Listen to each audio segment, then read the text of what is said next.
Hey, welcome to the channel. Today we're going to be making this beast of a little attack drone vehicle. We're going to be using parts sourced from all over the place.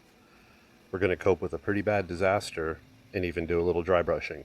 But don't worry, the dry brushing wasn't the disaster. Let's go.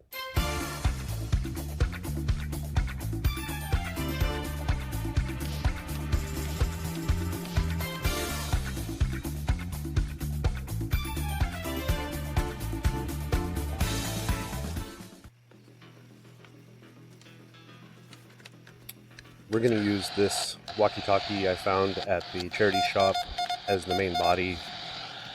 It's still a working toy, but there's only one, and how sad is one walkie-talkie?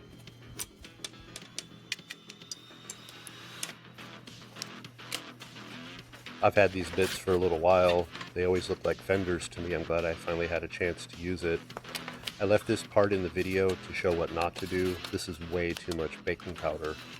Basically, it stuck on there till it got bumped and then broke right off. The glue just fried the baking powder and didn't really adhere to the plastic. This one had no baking powder, didn't fall off ever.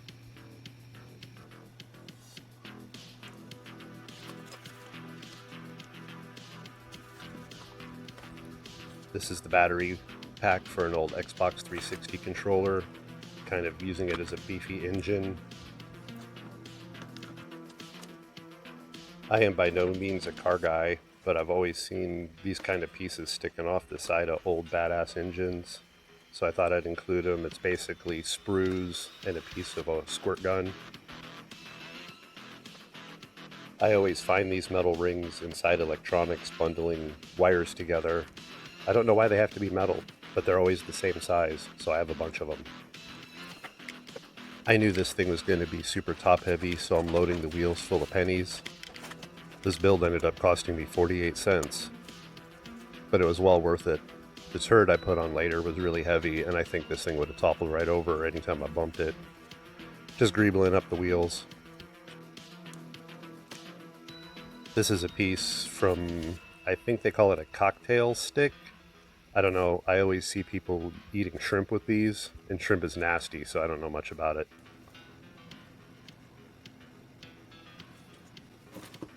I just glued the wheels directly to the fenders and then got started on the turret. This is headphones from an old 360. I'm going to use that and a laptop fan as the main body of the turret, and then a bunch of printer parts. Old printers are a great source of bits, especially if you can find one with a document feeder on top. The trick is these parts are almost unusable unless you sand the hell out of them and wash them with soap and water really good. They always have a slick feel and a lot of times some kind of plastic lubricant, some kind of goo. It's disgusting. I hate it. This is a trick I learned from Toy Polloy's channel. If I would have glued these parts together directly, I'm sure I would have snapped off the front, but this little brace piece in the middle, that thing's on there forever. This turret was definitely the funnest part of the build. I just kept greebling, and the more detail I put on there, the cooler it got.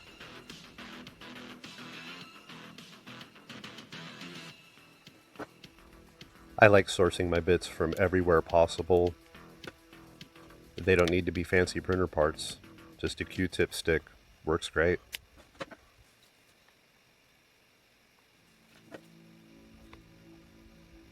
I tried to ignore it, but this seam line was driving me insane, so I covered it with some polystyrene, plastic card, right?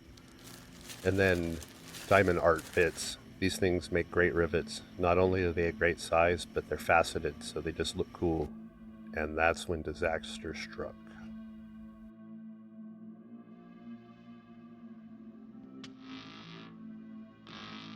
From here on, I lost all of my build and paint footage except for what I shot with my cell phone, which is basically these kind of glamour shots I always like to do before and afters.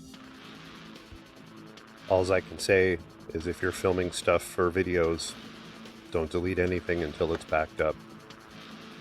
I basically put this thing aside after I lost that footage for 3 months, just left it sitting there thinking about it, looking at the paint job, spinning around the turret, feeling sad. I basically stopped for a couple months. I just kind of fiddled with stuff, didn't really film anything. I thought I was done. It's weird how one little problem can really set you back. I want to give a quick shout to Andy Mecha, Terrains by Aaron, Spidermaf, Dreg Bash. A bunch of these guys, just watching their videos got me back into it. Thank you guys. So let's get into this dry brush. This is a bright silver I got. It's a level 3 paint, it's supposed to be the fancy stuff. If you want, I did make a video that shows kind of the difference between the cheap and the more expensive metallic paints. I'll leave a link to that. Whenever you're trying something new, always do it in an area where no one can see it, right? You always see that. So that's what I did, and I thought it looked great. So I basically silver dry brushed the whole build. My original plan was to take it kind of easy with the dry brush, but the more I did it, the cooler it looked. So I guess doing a heavy dry brush is a good thing. This turret looks amazing with that silver on it. The camera doesn't really pick it up. I guess that's what happens when you use a 15-year-old camera. There's the high quality brush. LOL.